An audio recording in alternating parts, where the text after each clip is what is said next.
Started this channel 7 years ago. It took me about a month to put together every new video. It's funny because even back then I couldn't produce videos fast enough to keep up with the YouTube algorithm.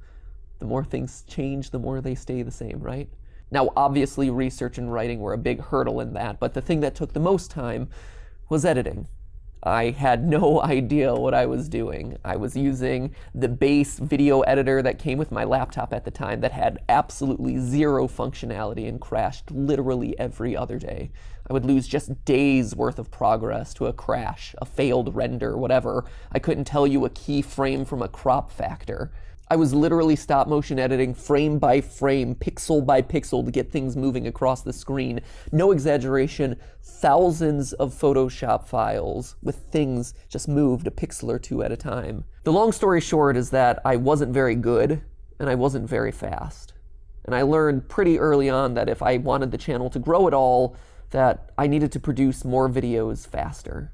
Enter Gaijin Goomba and Ronnie Edwards, two of my fellow creators who had reached out for help earlier that year. Goomba wanted to find more people to watch his show Gaijin Gamer, to which I responded, "Hey, Goomba, no one really knows or even understands how to spell Gaijin," so thus his show became Game Exchange. Ronnie, meanwhile, reached out to me after the third episode of Game Theory, which was on Illusion of Gaia, just because he was excited to talk to someone who was equally passionate about such an obscure SNES title. What was supposed to be an hour-long interview ended up lasting 3 hours for this podcast that he had just started. Funny enough, that was actually my first ever interview as a YouTuber. Both guys were passionate about fusing education with gaming, just like I was with Game Theory, and I realized that the three of us working together had a better likelihood of helping us grow than if we were all working separately. So I asked them to join the channel. To their credit, they said yes. They accepted my offer with little more than a handshake and a promise to deliver them their ad revenue at the end of every month. Times were different on YouTube back then. So with that, at a whopping 10,000 subscribers, Game Theory transformed into the Game Theorists. It became clear that Ronnie liked editing more than writing or hosting, and since, like I mentioned, I sucked at editing, he just focused most of his time on editing for Game Theory. We called it the Editing Dungeon. His first episode was The Cost of Minecraft Diamond Armor, and I remember sitting there watching the first draft of that episode, and finally, for the first time, seeing Game Theory in the way that I had always envisioned it looking. His experience and skill with animation and illustration was able to accomplish things that in 2 years of working on the series, I had never been able to do. But finally, Game Theory was looking the way that I had always envisioned it looking. It was doing things that I had wanted to do and just didn't have the skill to execute on. And for the next 5 years, Ronnie was our go-to editor, a silent hand behind a huge number of the videos that you've seen on this channel, on Film Theory, and all the other Theorist channels. And that's why it shatters my heart to tell you that on July 4th, Ronnie was found dead, a victim of suicide. We found out 2 days later. We had been communicating about a project that he was editing on. He went silent for a couple days, and so we went to his apartment to check up on him, only to be met with a coroner's notice. The next day, Stephanie and I were in the hospital about to have our first baby. As you can imagine, it was an emotional weekend, and it's been an emotional roller coaster ever since.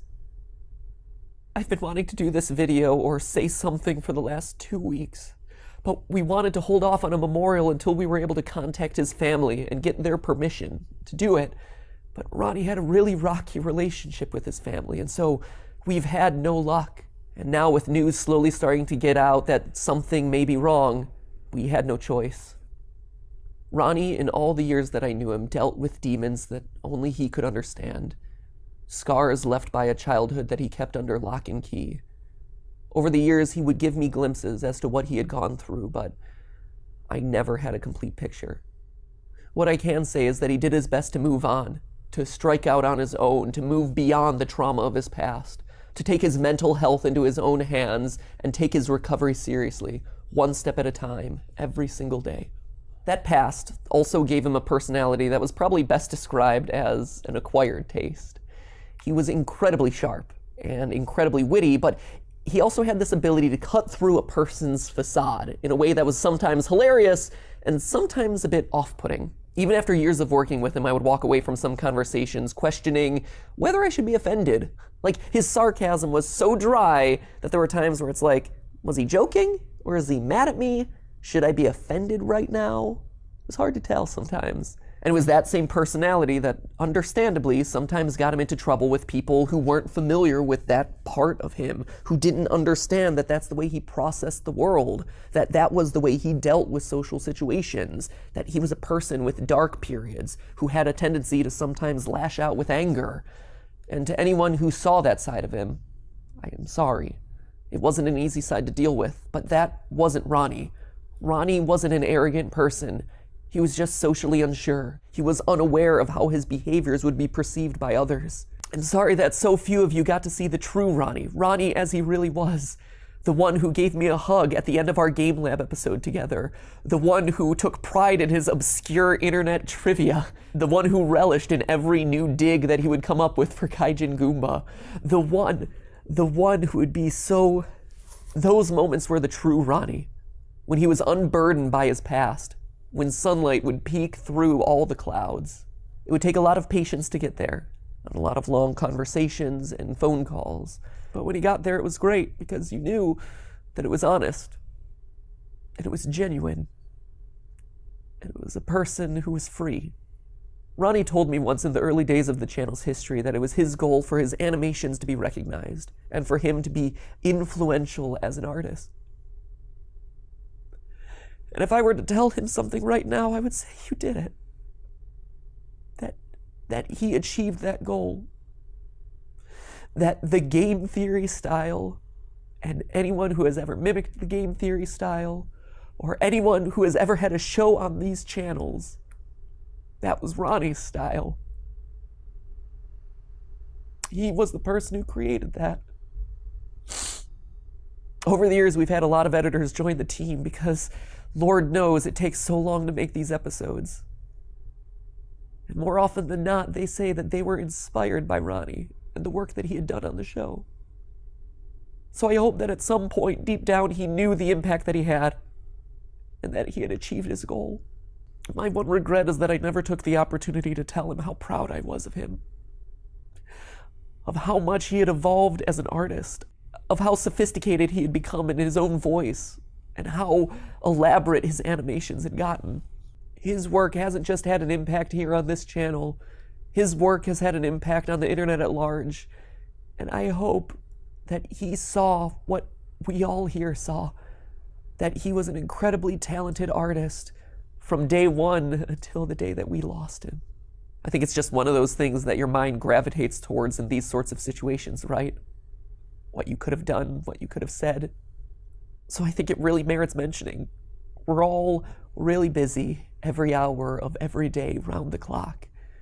But take the opportunity to tell people what you think, how much you appreciate them, how much you love them, how proud you are of them.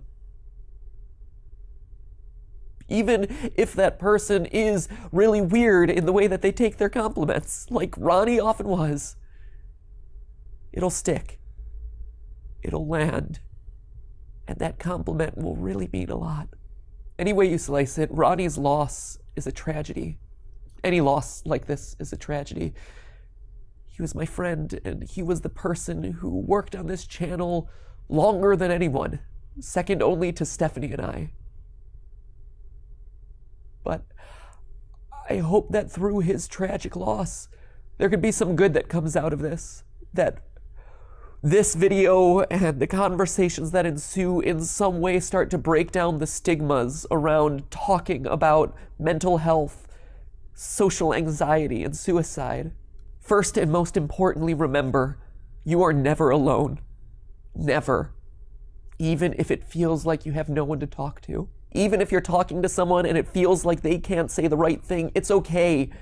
It's about you not having to carry the burden yourself. It's about you not having to go through this alone. Keep talking. Keep conversations open, because it is the single most important thing in these sorts of situations. It's about you being able to give voice to what's wrong, to what you can only experience without being judged. I know from doing fan meetups at events like VidCon that a lot of you who watch this channel go through these struggles, that you're dealing with social anxiety, with suicidal thoughts, with depression. And what I often hear from you in those stories is that this channel, this community, has helped bring you through the darkest of times, the lowest of lows, a breakup, a loss of a family member, whatever dark thoughts might be circulating through your head. And that is the biggest honor for me to hear, that me nerding out in my closet somehow gave you hope to continue on, to know that you weren't alone, that your mind processes things differently and that that's okay, and that other people are out there just like you. But I also recognize that this is a battle that you have to fight every single day, and it's a battle that you have to win every single day. Ronnie fought that battle for a lot of days, and he won for a lot of days. But it only takes one loss. So don't be ashamed to have your voice be heard, to share your story out there with people who are ready and eager to listen to it. The theorist community is a great place to start. Everyone here is so thoughtful and supportive and loving and caring. That's the beauty of social video in general, that it unites people. And at a time when social video and social media are constantly tearing each other apart, let's remember that it has positive to offer too. That it can unite people. That it can give people who feel like they have no one to listen to them, someone who is there to listen. But also reach out in real life. There are countless numbers of services out there available to help you. Suicide hotlines, websites, therapists, people who are trained to help. I'll include links in the description, but just do a Google search. They are there.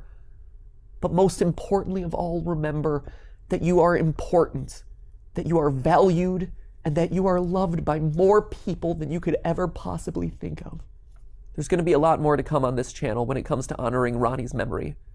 Look out for live streams that are going to be dedicated for suicide prevention charities.